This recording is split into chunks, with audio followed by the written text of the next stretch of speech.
1071 WTJN. Saturday morning programming is brought to you by Outlook Financial Center. And now it is time for the Mayor's Report. And with me, Mayor Michael Beamish. Good morning. Well, 'tis the season there. 'Tis the season. It's a great time.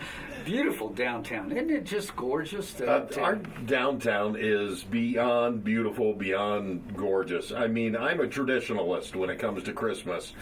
I don't think we could have a more better shaped, beautiful tree downtown than our first gift of Christmas. The tree is beautiful. All the decorations are beautiful. And it feels so festive when you are here when it's dark downtown, either in the morning or in the evening. And you see that. Oh, I see them both. Mr. Fred Young donated the tree. He's a Troy resident, but it was all, I think the history of that, the seedling that was from an Arbor Day gift from Chris King Jr., and saw that just grow into the first gift of Christmas in downtown. And I'll tell you, the media service has picked up on that. We see many pictures starting their broadcast with the downtown Troy look. And that's got to make us feel good. And we keep getting nice things from the Ohio Magazine. I see the Troy Strawberry Festival. They won now. And twice best hometown in Ohio *2, and just. This is all things that we already knew, Mayor.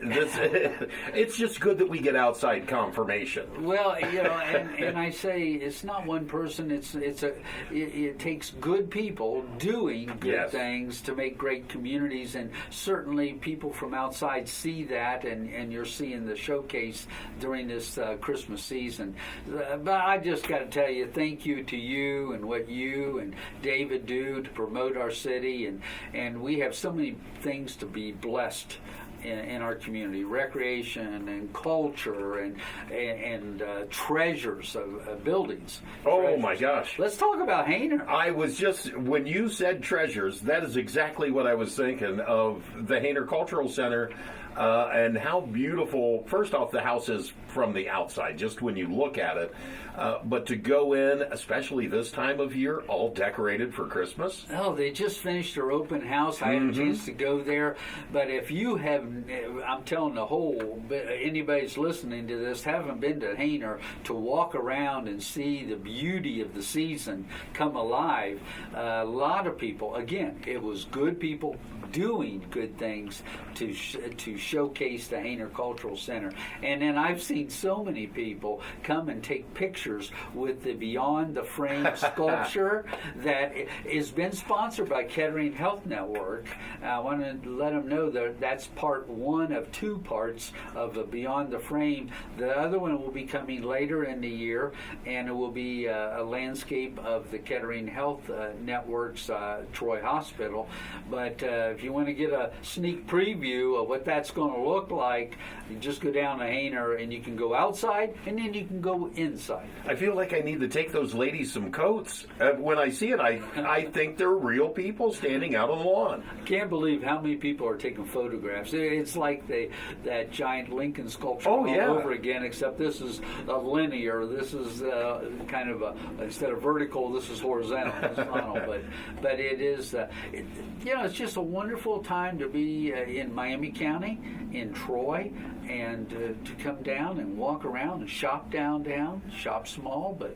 Oh, plenty. I've seen so many shoppers down here, too. Absolutely. And I really kind of think that the free parking is helping, and I haven't really seen any problems.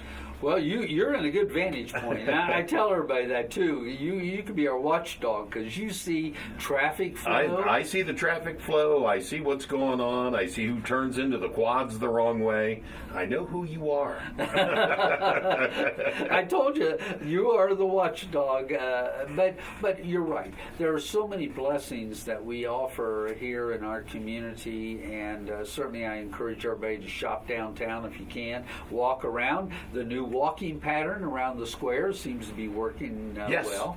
That really does seem to be working well. I saw the new signage go up where the lights used to be around the square with the parking signs. That's right. We're trying to change our brand. A lot of people still wonder why we have this color scheme that we do, but I will just tell you, orange was a Hobart legacy wrap around in their buildings, and so we wanted to keep that history going. And the bluish tint is the flag, the Ohio flag, and then the other things that we're trying to do is just show that we are unique, and we want to certainly respect the school colors of Troy High School, but we also respect the Troy color, or the Troy Christian colors as well. So we have all these beautiful color schemes going on. Two incredible school systems in Troy. Absolutely, we're very blessed again. Yes, absolutely.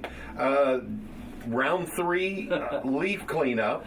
We're in the midst of that now, and I can see that folks are still dealing with some of those limbs that came down in the ice storm. Yeah. Now, folks can set those out separate from their leaves, and until the 14th, correct me if I'm wrong, that they don't have to bundle those things for right now, just with the cleanup of that. Yeah, if they'll get them out separated from the leaf piles so we don't ruin the equipment. Right. Because I'll tell you, this is weather permitting this time of season, and we're in round 3. We're going to finish round 3 by zones. So, and then after that, we'll do, again, weather permitting, if you'll call in, if you have something that needs to be picked up. However, remember the dye mill facility is now closed. That's number 1. I had that note here too. Good. and you have the 14th, which is something we're trying to do as a service because of the storm, and we'll try to pick that up usually by zones again. But if you need some extra service, weather permitting, in the season of the year, we will try to accommodate that, but we are in the final round 3. All right. So, I mean, it's already kind of tough. The leaves at this point, are wet when they've been moved out into the street. So, if you do get sticks or something in there, when the big vacuum truck comes by to pick those up, while it is going to get the wet leaves, if it sucks any sticks or any foreign debris, it blows the impeller inside the machine. Now the machine doesn't work. And we slow the process. Yeah, it just brings the process to a halt. So make sure you separate those branches. It's really important out from your leaves. And, okay, leaf pickup. Big limbs. And leaves are still falling. I see that around town. They are still hanging on. So there will be times when the leaves will still be needing to be raked. Well, the other thing, I remember what I was going to say, because we've had some of those mornings where we're scraping the windows already. That's right. And we've also had a couple of those mornings that had been slick. We already saw a 2-hour delay a couple times, one with fog and one with kind of slick conditions. But with that in mind, when we start getting the snow, make sure keep your sidewalks salted, shoveled, especially the steps at your own house. But if you've got a fire hydrant that's out in front of your house or close proximity, make sure that you keep an eye on that and keep the snow away from it, so that and hate that they would ever have to, but if the fire department showed up on your street, you want them to be able to find the fire hydrant now. Clint, you did a great job with your tip of the day, and I think we got to realize that we are heading into the winter season, and we will have all those icy roads, snow, all those things, and your tip there is so needed. And plus, assured clear distance as you drive up and down the road, because we're not used to this snow yet, and sometimes that produces slippery conditions, especially with leaves still on the ground as well. So those are great tips you gave. Thanks, Clint. And this time of year, I'll also remind people, if your blinker fluid is low, make sure you get that filled, because you want the other people on the road to know where you're turning. especially with Absolutely. slick roads. Good So you stop someplace, go see Tracy Bodie, and tell him you need your blinker fluid filled. Okay. Now you had council too. We did have council. It went really smooth. We had 7 members of council present to do legislation. We did have some adoptions. We did have some moves to another reading, and I can go quickly through that. We did have a public hearing. It was an ordinance revision to a zoning code regarding the downtown district, and we had no comments, pro or con. So that'll move on to a law and ordinance meeting that was assigned by President Baker, and that'll be Monday at 5 o'clock on the 10th of December, and they will discuss the zoning code section that requires a DR1 or DRO district discussion and revision. So they passed that or moved that to a third reading.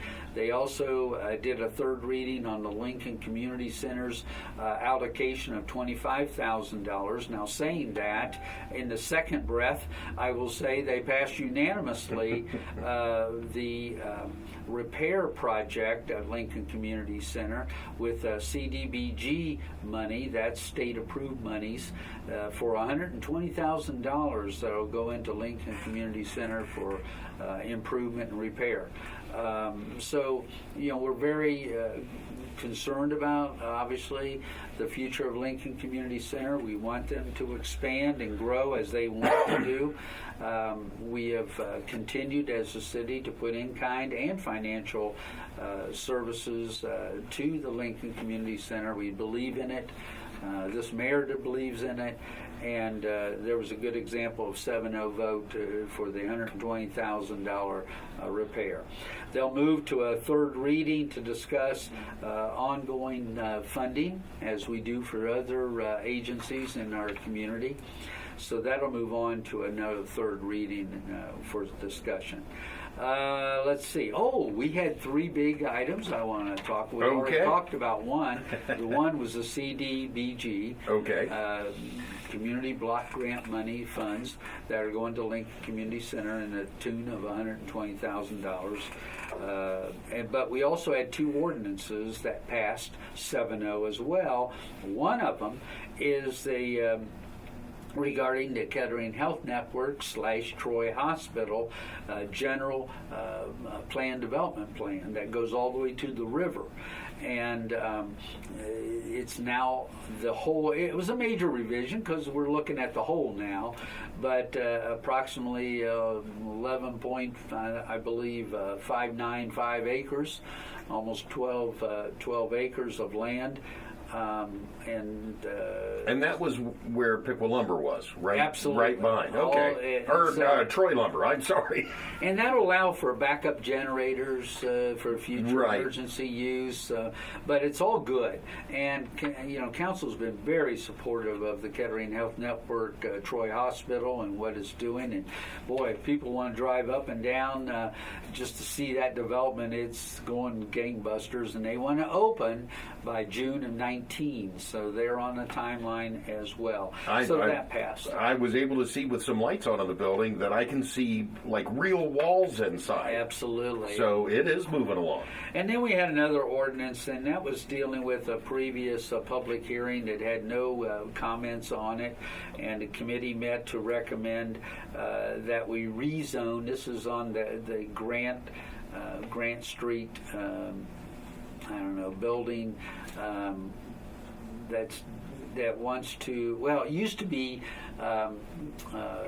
M2.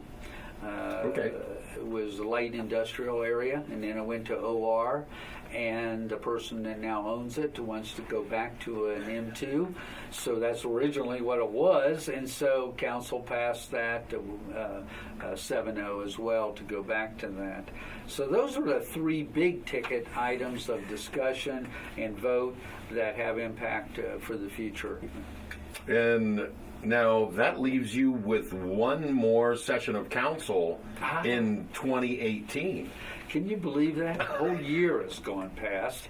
And yes, and on December 17th, in council chambers, 7 o'clock, we'll have the last council meeting for this 2018 year. And then next year is going to be so odd because once we get to the end of next year, that is the end of your term.